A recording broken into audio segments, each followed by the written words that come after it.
9 अप्रैल को पर्ची निकलने जा रही है। पर्ची मतलब भारतीय जनता पार्टी का वो प्रोसेस, वो तरीका जिससे बिहार के मुख्यमंत्री का चयन होना है।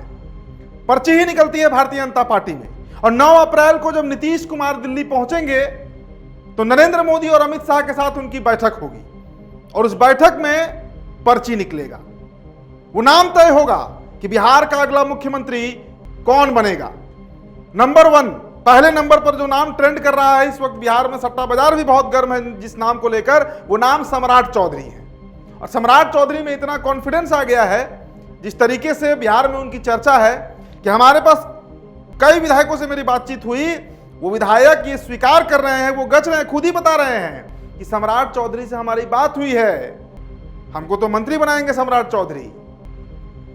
तो इस तरीके से बिहार में सम्राट चौधरी खुद को मानकर चल रहे हैं कि अगले मुख्यमंत्री वही बनेंगे। लेकिन थोड़ा इंतजार कीजिए, अभी 48 घंटे का समय बचा हुआ है। कल बिहार की आखिरी कैबिनेट की बैठक है, मतलब नीतीश कुमार के पूरे करियर का शायद कल आखिरी कैबिनेट की मीटिंग होगी। अमूमन देखा जाता है कि मंगलवार को नीतीश कुमार जो है वो कैबिनेट की बैठक करते हैं, लेकिन इस बार बुधवार को कर रहे हैं, यानी 8 अप्रैल 2026। और फिर अगले दिन 9 तारीख को यानी 9 अप्रैल को वो दिल्ली रहेंगे और वहां पर नरेंद्र मोदी और अमित शाह, देखिए दिल्ली से जो खबर है, नाम तय हो चुका है। अब उस नाम पर नीतीश कुमार की सहमति लेनी है, मतलब नीतीश कुमार उस नाम को लेकर कितना कंफर्टेबल है, इस पर तय होगा कि अगला मुख्यमंत्री कौन बनेगा। हालांकि देखिए, जिस पर्ची की हम बात कर रहे हैं, 4-5 ऐसे नाम होते हैं जिस पर भारतीय जनता पार्टी विचार विमर्श करती है, लेकिन अन्य राज्यों की तुलना में बिहार थोड़ा अलग है। पहला तो कि यहां गठबंधन की सरकार है, तो थोड़ा रजामंदी तो नीतीश कुमार का भी चाहिए। अब उन 3-4 नामों में से जिस नाम पर मुहर नीतीश कुमार लगा देंगे, उन नामों पर सब पर जो बीजेपी का शीर्ष नेतृत्व है वो लगभग तैयार है। तो सम्राट चौधरी नंबर 1 पर ट्रेंड कर रहे हैं, ट्रेंड तो नित्यानंद राय भी कर रहे हैं। हमारे एक बड़े पत्रकार मित्र हैं दिल्ली में, उन्होंने तो यहां तक कहा कि भारतीय जनता पार्टी जो है वो इस बार किसी दलित चेहरा पर दांव खेल सकती है। अब कौन होगा दलित चेहरा, सब कुछ क्लियर हो जाएगा दोस्तों। अगले 7 दिनों के अंदर में ये पूरी तरीके से पिक्चर क्लियर हो जाएगा कि who will be the next chief minister of Bihar. लेकिन सम्राट के रास्ते का रोड़ा कौन बन रहा है?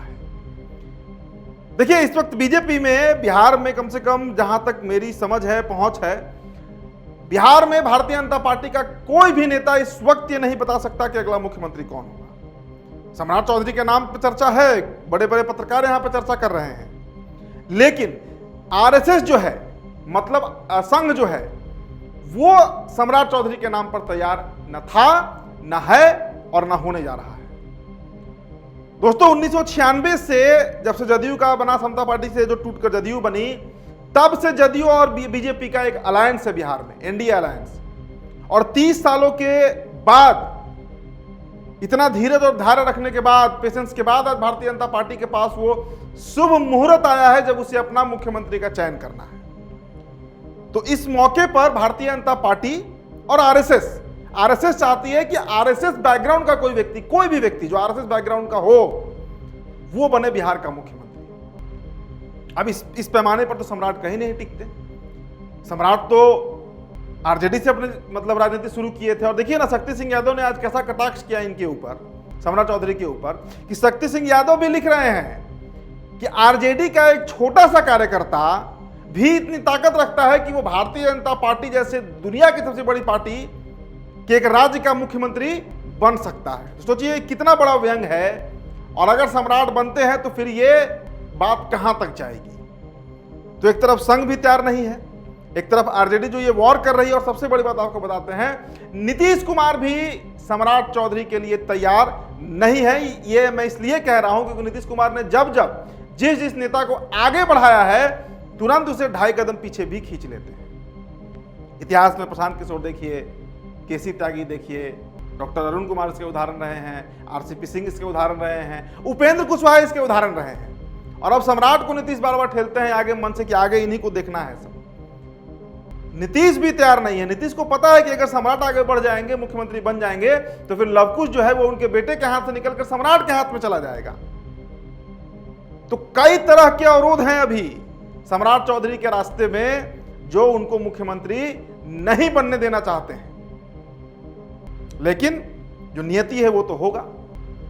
अब सम्राट चौधरी को लेकर क्या होगा, फैसला बनेंगे नहीं बनेंगे, ये तय होगा दोस्तों 14 तारीख तक। देखिए 14 तारीख को जो है वो बिहार में सतुआन हम लोग मनाते हैं, सतुआन का पर्व, सतुआ खाया जाता है उस दिन आम के साथ। और उसी दिन बाबा साहब अंबेडकर, भीमराव अंबेडकर की जयंती भी है।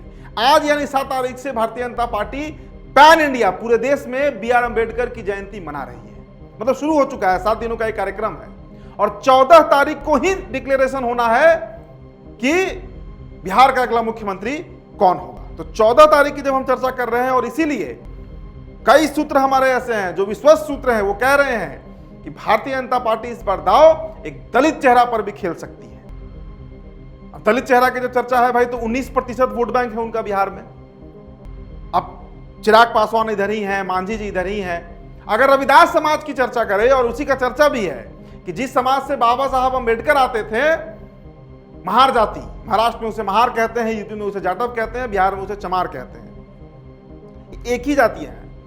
अब इस जाति से अगर कोई मुख्यमंत्री बनेगा तो 19% वोट बैंक बीजेपी का हो जाएगा। इसमें अगर 15% अति पिछड़ा को आप जोड़ दीजिए और 10% सवर्ण को, तो यह आंकड़ा लगभग 40 से 45% का हो जाएगा। तो एक बड़ा खेल जो है वो बिहार में होगा।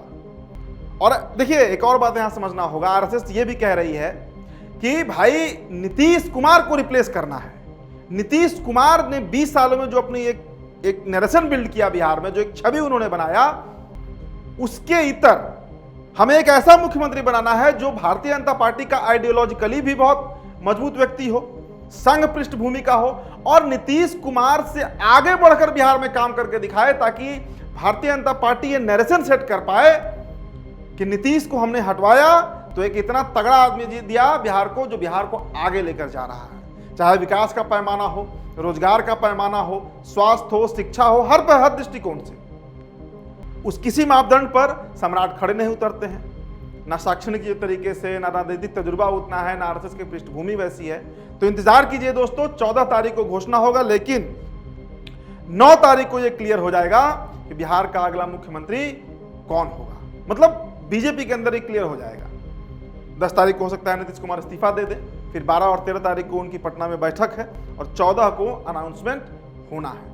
हालांकि देखिए 10 को राज्यसभा का शपथ ग्रहण समारोह भी है, तो उस दिन हो सकता है शपथ लेंगे, उसके अगले दिन फिर वो राज्यपाल अता हसनैन खान से मिलकर अपना इस्तीफा सौंप सकते हैं। तो यार जो दिन भर था उसका ये तमाम अपडेट हमने आपको दिया news 11 Bharat Bihar digital platform पर। मेरा नाम उदित तारण है, बहुत बहुत शुक्रिया।